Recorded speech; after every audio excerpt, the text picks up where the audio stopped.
महाराणा कुंभा जी। ठीक है, कुंभा जी के बारे में पढ़ने वाले हैं। तो कुंभा जी जिनका शासनकाल आता है, शासनकाल, परीक्षा में ये शासनकाल डायरेक्ट ही पूछ लेते हैं। शासनकाल क्या होता है महाराणा कुंभा का शासनकाल? तो ये होता है 1433 से लेकर 1468 ईस्वी तक इनका शासनकाल था। ठीक है। कुंभा के पिता जो थे उनका नाम था मोक्कल। कुंभा के पिता का नाम था मोक्कल। तो चाचा जी आए, चाचा चाचू चाचा वाला नहीं है, चाचा नाम है चाचा। मेहता पंवार आए और मेरा आए। इन तीनों ने मिलकर क्या किया, मोक्कल को मरवा दिया। अब इन तीनों ने मिलकर मोक्कल को मरवा दिया। ठीक है, मतलब कि मोक्कल खत्म हो गया, पिता खत्म हो गए, महाराणा कुंभा गए। तो महाराणा कुंभा ने क्या किया, मारवाड़ का रणमल राठौड़, मारवाड़ का था रणमल राठौड़, इसको बुलाया और इन तीनों को इसने मरवा दिया। ठीक है, इन तीनों को इसने मरवा दिया। अब क्या हुआ कि रणमल राठौड़ थोड़ा अपना अधिकार अधिकार जमाने लग गया मेवाड़ के ऊपर भी। तो महाराणा कुंभा ने क्या किया, हंसाबाई की एक दासी थी जिसका नाम था भारमली। हंसाबाई की एक दासी थी जिसका नाम था भारमली। ये भारमली हंसाबाई के साथ आई थी डावरी प्रथा के साथ। डावरी प्रथा के साथ। अब डावरी प्रथा क्या होती है, थोड़ा सा इसके बारे में मैं आपको बता देता हूँ। डावरी प्रथा क्या होती है? डावरी प्रथा का मतलब ये होता है कि वधू के साथ, जब भी वधू की शादी होती है, वधू ऐसे लिखा जाता है भैया, देख लेना। वधू जब भी जाएगी, कहाँ पर, ससुराल जाएगी जब भी वधू, तो उसके साथ गांव की कोई भी एक कुंवारी कन्या जाती है। इसको बोलते हैं डावरी प्रथा। ठीक है। अब जो भारमली जो थी, एक आपको अंदर की बात बताता हूँ। भारमली जो थी वो मोक्कल,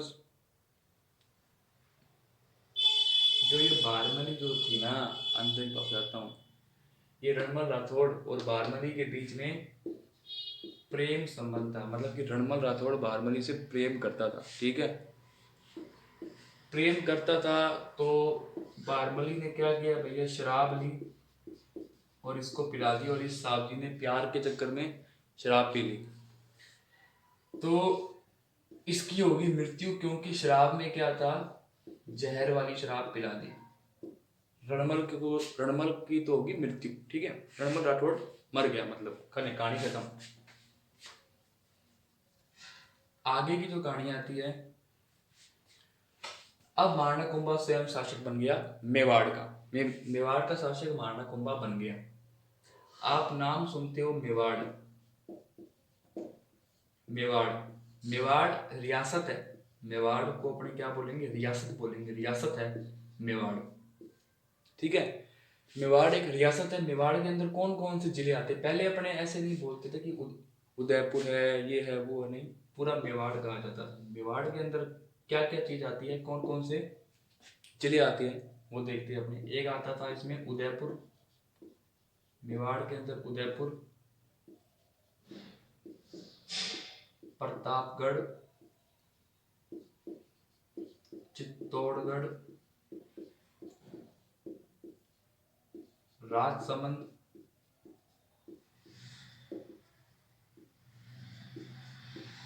भीलवाड़ा, ये आते थे मेवाड़ के अंदर क्षेत्र। ठीक है, देख लो आप। तो मेवाड़ के अंदर ये क्षेत्र आते थे। अब 1400 37 ईस्वी में एक युद्ध होता है जिसको बोलते हैं अपने सारंगपुर का युद्ध। सारंगपुर का युद्ध। उस सारंगपुर के युद्ध में क्या होता है, कौन कौन शामिल होता है उसमें? एक तरफ तो होता है आपका कुंभा, मैं कुंभा को कैसे दिखा रहा हूँ। एक तरफ होता है आपका महमूद खिलजी, तो कुंभा जीत जाता है, महमूद खिलजी जो होता है वो हार जाता है। ठीक है, हार जाता है, मरता नहीं है, हार जाता है महमूद खिलजी। महमूद खिलजी कौन सा है? प्रथम है जो कि हार जाता है। जैसे ही कुंभा ये युद्ध जीत जाता है सारंगपुर का, वो विजय स्तंभ का निर्माण करता है। विजय स्तंभ का निर्माण करता है। अब विजय स्तंभ कहां पर है?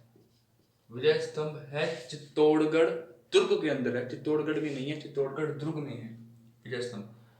विजय स्तंभ का निर्माण जो होता है 1440 से लेकर 1448 ईस्वी तक होता है, मतलब कि लमसम 8 वर्ष लगते हैं विजय स्तंभ के निर्माण में। ठीक है, विजय स्तंभ 9 मंजिला स्तंभ है। विजय स्तंभ में 122 फीट ऊंचा है। विजय स्तंभ 122 फीट की ऊंचाई है। 156 सीढ़ियां हैं विजय स्तंभ के अंदर, 156 सीढ़ियां हैं। ठीक है, ये चीज ध्यान रखना। 9 मंजिल में से जो तीसरी मंजिल है, तीसरी मंजिल उस पर लिखा हुआ है अल्लाह। ठीक है,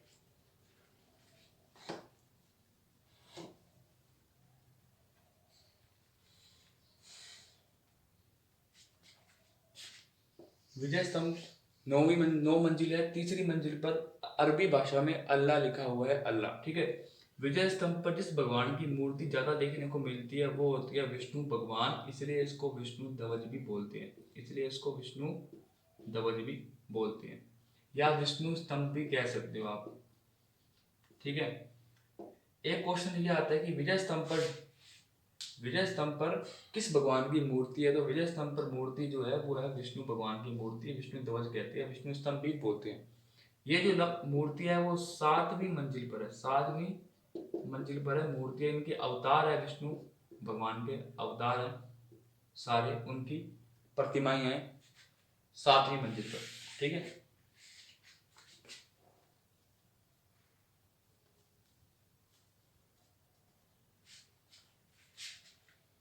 और अगर आप देखोगे जेके तो विजय स्तंभ, जेके सीमेंट पर आप विजय स्तंभ, ठीक है, के चिन्ह देखने को मिलते हैं, या माध्यमिक शिक्षा बोर्ड राजस्थान, इसमें भी आपको विजय स्तंभ का प्रतीक चिन्ह देखने को मिलता है। ठीक है, और एक क्वेश्चन ये आता है कि विजय स्तंभ पर डाक टिकट जारी कब किया गया था? सर्वप्रथम डाक टिकट विजय स्तंभ पर जारी किया गया था। कब किया था डाक टिकट जारी? डाक टिकट 1 रुपए का था। कब किया था? 15 अगस्त को 1949 को विजय स्तंभ पर डाक टिकट जारी किया गया था। 1 रुपया का डाक टिकट था। ठीक है, विजय स्तंभ को कर्नल टोड ने, विजय स्तंभ को कर्नल टोड ने कुतुब मीनार से भी अच्छा बताया है। कुतुब मीनार से भी अच्छा बताया कर्नल टोड ने विजय स्तंभ को। ठीक है,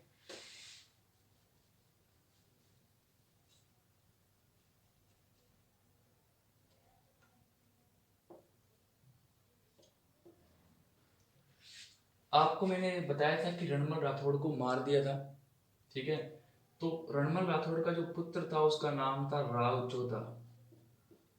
राव जोधा रणमल राठौड़ का पुत्र था। तो जैसे ही पिता को मारा, पुत्र को पता चली ये बात, पुत्र भाग गया, पुत्र चला गया मारवाड़। लेकिन मारवाड़ पर आ जाता है आपका चुंडा, मारवाड़ पर आ जाता है चुंडा, अधिकार कर लेता है मारवाड़ पर। तो ये जाता है, ये पहुंच जाता है बीकानेर में। बीकानेर में पहुंच जाता है। बीकानेर का कौन सा गांव होता है? कहोनी गांव या काहुनी गांव आता है, कई जगह काहुनी गांव पर पहुंच जाता है जी, और वहां पर ही रहता है ये, ठीक है, राव जोधा। ओके, तो अब क्या होता है भाई, राव जोधा के समकालीन एक हमारे लोक देवता है जिनका नाम है हड़बू सांखला।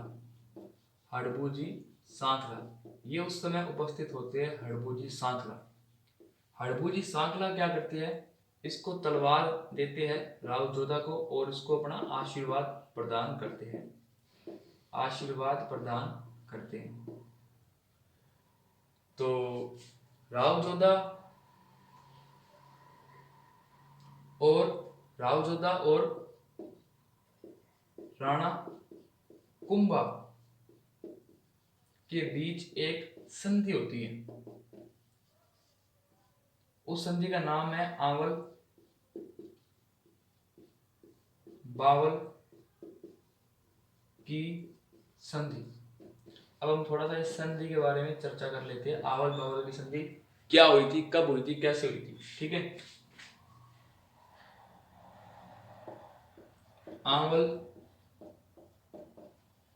बावल की संधि क्या होती है, कब हुई थी? ये संधि हुई थी 1453 ईस्वी के अंदर, कुंभा और जोधा के बीच में हुई थी। इस संधि का जो मुख्य केंद्र था वो था सोजत, और आपको पता है सोजत कहां पर है, सोजत है पाली में, सोजत है पाली के अंदर, ये इसका मुख्य केंद्र था। हंसाबाई ने ये संधि करवाई थी, हंसाबाई ने ये संधि करवाई थी, ठीक है। मुख्य केंद्र है सोजत पाली। इस संधि के मुताबिक क्या हुआ था कि जो कुंभा का क्षेत्र था मेवाड़, और इसका जो था मारवाड़, उसके बीच में ना सीमा बनाई गई थी, सीमा सीमा का निर्धारण हो गया था कि जो मेवाड़ है और जो मारवाड़ है उनके बीच में सीमा बन गई थी कि भाई सीमा रहेगी इसके बीच में। इसका जो ये किस संधि की जो तहत हुआ था, ये हुआ था आपके आवल बावल की संधि के तहत हुआ था, ठीक है। मतलब कि जहां पर आंवले के वृक्ष है, जहां पर बबूल के वृक्ष है, ठीक है।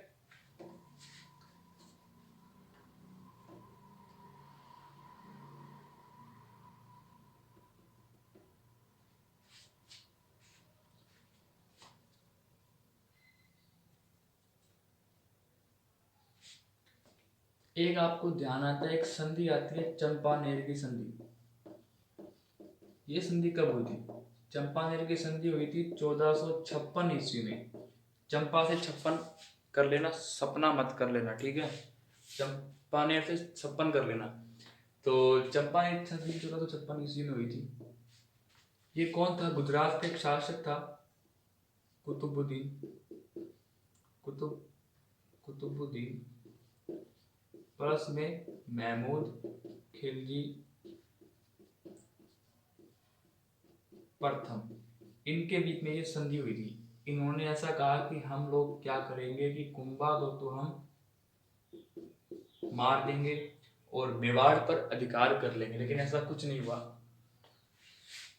कुंभा ने क्या किया, कुतुबुद्दीन ऐबक को भी परास्त किया और महमूद खिलजी को भी परास्त किया।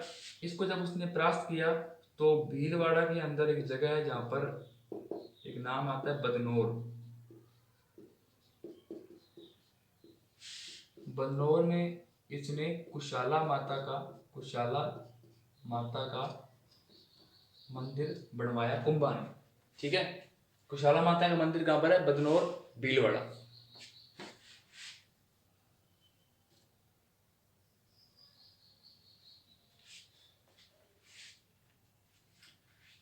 अब थोड़ी हम चर्चा करते हैं कि कुंभा के समय क्या क्या मंदिर थे, क्या क्या इसमें विशेषता थी कुंभा की, थोड़ा ये भी चर्चा कर लेते हैं। कुंभा का जो संगीत गुरु था, संगीत गुरु, उसका नाम था सारंग व्यास, सारंग व्यास।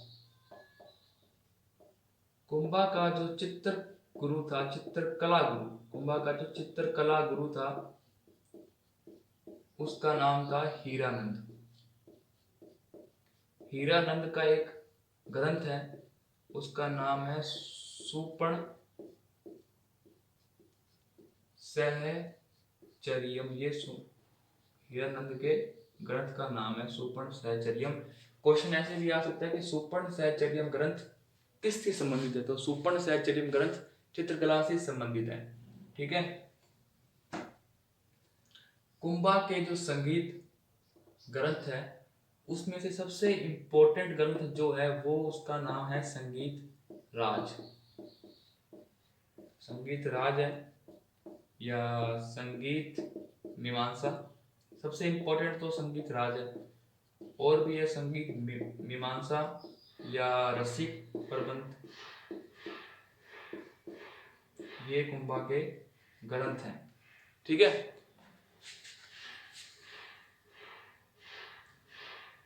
कुंभा को उपाधियां भी बहुत दी गई है। कुंभा को क्या क्या बोलते हैं थोड़ा मैं पूरे बोर्ड पर बता देता हूँ। कुंभा को उपाधियां दी गई, सबसे पहले कुंभा को जो उपाधि दी गई है वो दी गई है हिंदू सुल्तान की। हिंदू सुल्तान, सुल्तान सलमान खान नहीं, सुल्तान। ठीक है, सुल्तान की उपाधि दी गई है। नंबर 2 पे कुंभा को उपाधि दी गई है वो दी गई है चाप गुरु। सबसे महत्वपूर्ण उपाधि हिंदू सुल्तान दी गई है, ये दी थी गुजरात के शासकों ने। मैं इसको इधर लिख देता हूँ। ये दी गई है गुजरात के शासकों द्वारा, गुजरात के शासक द्वारा उपाधि दी गई है हिंदू सुल्तान। नंबर 2 पे जो आती है वो दी गई है कुंभा को चाप गुरु, हाल गुरु, चाप गुरु, हाल गुरु, प्रजा पालक, गिरी दुर्गों का स्वामी। गिरी दुर्गों का स्वामी भी कहा जाता है कुंभा को। ठीक है। और तोडरमल भी कुंभा को कहा जाता है, तोडरमल भी कुंभा को कहा जाता है। ठीक है। और भी बहुत सारी उपाधि है कुंभा को, लेकिन सबसे इंपोर्टेंट उपाधि है हिंदू सुल्तान उपाधि। किसको दी गई है? कुंभा को दी गई है, गुजरात के शासकों द्वारा दी गई है। ठीक है। तो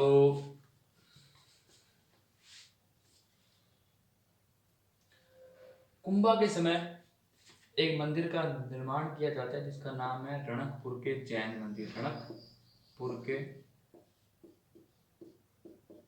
जैन मंदिर। इस मंदिर में 1444 या 1444 खंबे है। खंबे का मतलब स्तंभ है, खंबे है खंबे। ठीक है। इसका ये जैन मंदिर है, जैन मंदिर है। आपने एक बात नोट की होगी कि एक बार नोट की है कि कुंभा के समय जैन मंदिरों का निर्माण हो रहा है, मतलब कि। और एक आपने जैन कीर्ति स्तंभ के बारे में भी पढ़ा होगा। तो जैन जो जैनी लोग थे, जैन लोग उस समय 12वीं 13वीं 14वीं शताब्दी के आसपास जैन धर्म जो था वो प्रचलित था।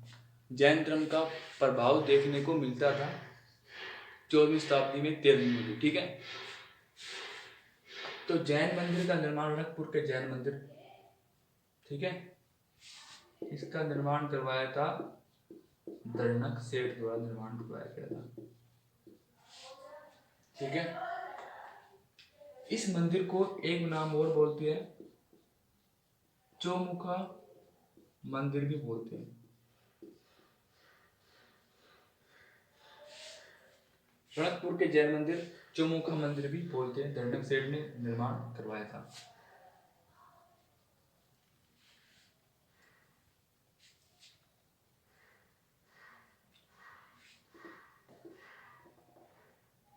तो जैन मंदिर तो हो गया। कुंभा के समय जैन मंदिर का निर्माण दर्नक सेठ ने करवाया था। चौमुखा मंदिर क्यों बोलते हैं?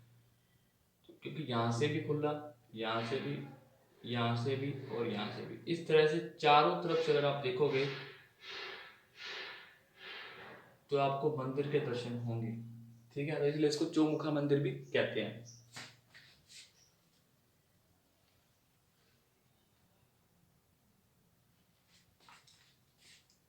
तो विजय स्तंभ चेकी सीमेंट पर आप विजय स्तंभ, ठीक है, के चिन्ह देखने को मिलते हैं, या माध्यमिक शिक्षा बोर्ड राजस्थान, इसमें भी आपको विजय स्तंभ का प्रतीक चिन्ह देखने को मिलता है, ठीक है। और एक क्वेश्चन ये आता है कि विजय स्तंभ पर डाक टिकट जारी कब किया गया था? सर्वप्रथम डाक टिकट विजय स्तंभ पर जारी किया गया था, कब किया था डाक टिकट जारी? डाक टिकट 1 रुपये का था। कब किया था? 15 अगस्त को 1949 को विजय स्तंभ पर डाक टिकट जारी किया गया था, 1 रुपया का डाक टिकट था, ठीक है। विजय स्तंभ को कर्नल टोड ने, विजय स्तंभ को कर्नल टोड ने कुतुब मीनार से भी अच्छा बताया है। कुतुब मीनार से भी अच्छा बताया कर्नल टोड ने विजय स्तंभ को, ठीक है।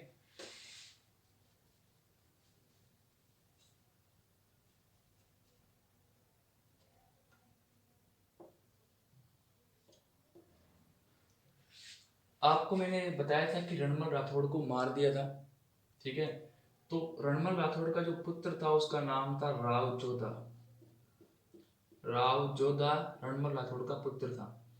तो जैसे ही पिता को मारा, पुत्र को पता चली ये बात, पुत्र भाग गया, पुत्र चला गया मारवाड़। लेकिन मारवाड़ पर आ जाता है आपका चुंडा, मारवाड़ पर आ जाता है चुंडा, अधिकार कर लेता है मारवाड़ पर। तो ये पहुंच जाता है बीकानेर में। बीकानेर में पहुंच जाता है। बीकानेर का कौन सा गांव होता है? कहोनी गांव या काहुनी गांव आता है, कई जगह काहुनी गांव पर पहुंच जाता है जी, और वहां पर ही रहता है ये, ठीक है, राव जोधा। ओके, तो अब क्या होता है भाई, राव जोधा के समकालीन एक हमारे लोक देवता है जिनका नाम है हड़बू जी सांखला।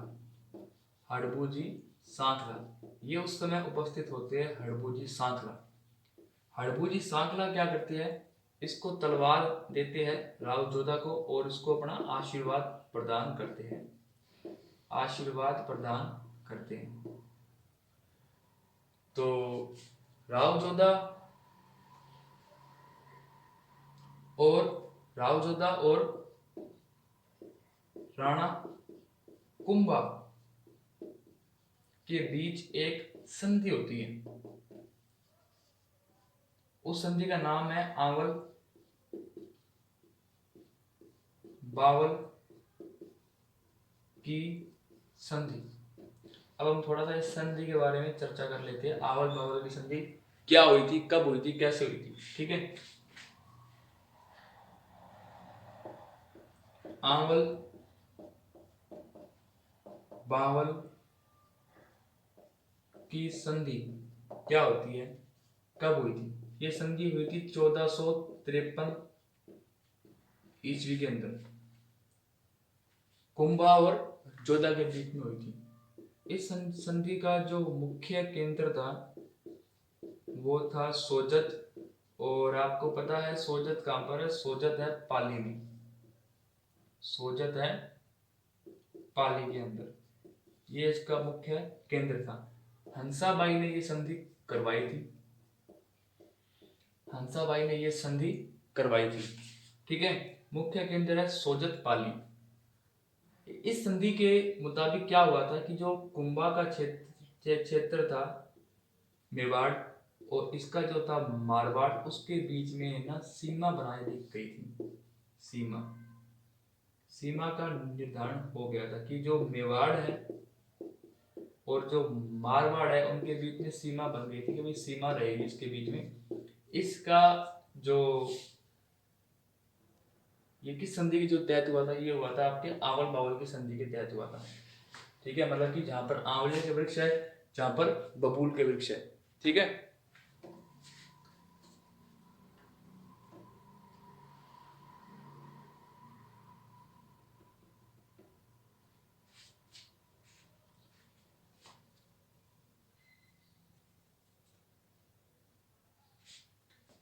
एक आपको ध्यान आता है, एक संधि आती है चंपानेर की संधि। ये संधि कब हुई थी? चंपानेर की संधि हुई थी 1456 ईस्वी में। चंपा से 56 कर लेना, सपना मत कर लेना, ठीक है। चंपानेर से 56 कर लेना। तो चंपानेर की संधि 1456 ईस्वी में हुई थी। ये कौन था? गुजरात का एक शासक था, कुतुबुद्दीन, कुतुबुद्दीन प्लस में महमूद खिलजी प्रथम, इनके बीच में ये संधि हुई थी। इन्होंने ऐसा कहा कि हम लोग क्या करेंगे कि कुंभा को तो हम मार देंगे और मेवाड़ पर अधिकार कर लेंगे, लेकिन ऐसा कुछ नहीं हुआ। कुंभा ने क्या किया? कुतुबुद्दीन ऐबक को भी परास्त किया और महमूद खिलजी को भी परास्त किया। इसको जब उसने परास्त किया तो भीलवाड़ा के अंदर एक जगह है जहां पर एक नाम आता है बदनौर। बदनौर में इसने कुशाला माता का मंदिर बनवाया कुंभा ने, ठीक है। कुशाला माता का मंदिर कहां पर है? बदनौर, भीलवाड़ा।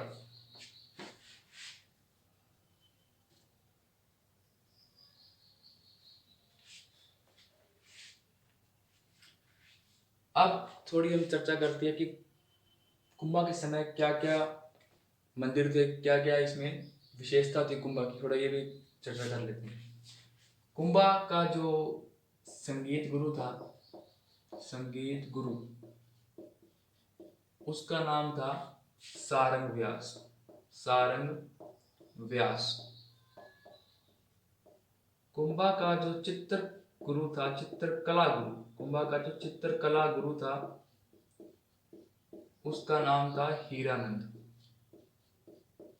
हीरानंद का एक ग्रंथ है, उसका नाम है सुपर्ण सहचर्यम। ये हीरानंद के ग्रंथ का नाम है सुपर्ण सहचर्यम। क्वेश्चन ऐसे भी आ सकता है कि सुपर्ण सहचर्यम ग्रंथ किससे संबंधित है? तो सुपर्ण सहचर्यम ग्रंथ चित्रकला से संबंधित है, ठीक है। कुंभा के जो संगीत ग्रंथ है उसमें से सबसे इंपॉर्टेंट ग्रंथ जो है वो उसका नाम है संगीत राज। संगीत राज है या संगीत मीमांसा, सबसे इंपॉर्टेंट तो संगीत राज है। और भी है संगीत मीमांसा या रसिक प्रबंध, ये कुंभा के ग्रंथ हैं, ठीक है।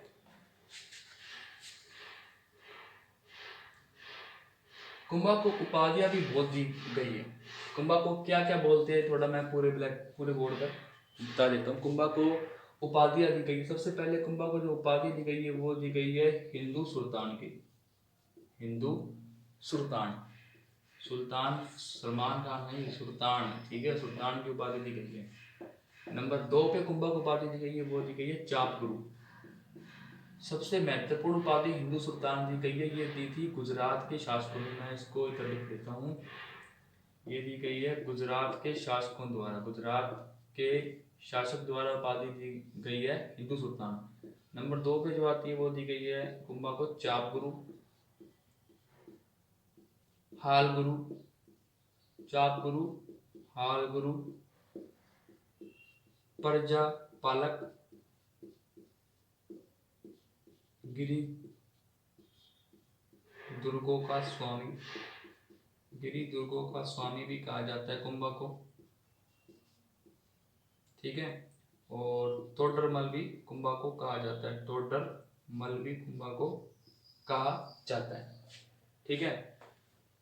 और भी बहुत सारी उपाधि है कुंभा को, लेकिन सबसे इंपॉर्टेंट उपाधि है हिंदू सुल्तान उपाधि। किसको दी गई है? कुंभा को दी गई है, गुजरात के शासकों द्वारा दी गई है, ठीक है। तो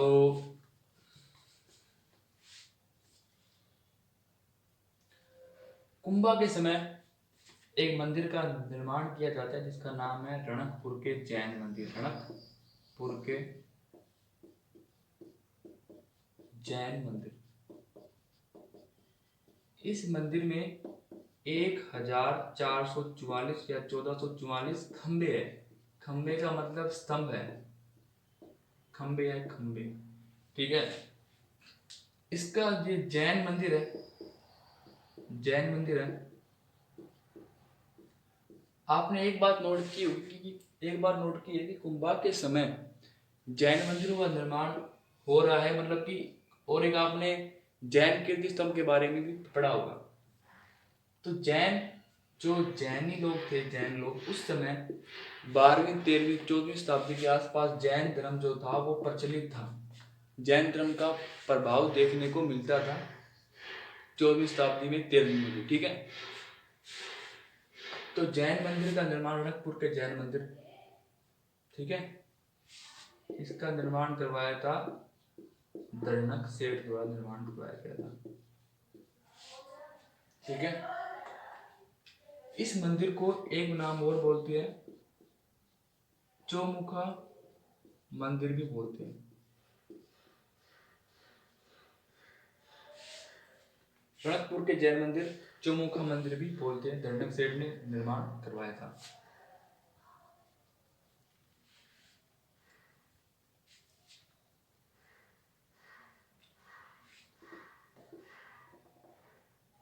तो जैन मंदिर तो हो गया, कुंभा के समय जैन मंदिर का निर्माण दर्नक सेठ ने करवाया था। चौमुखा मंदिर क्यों बोलते हैं?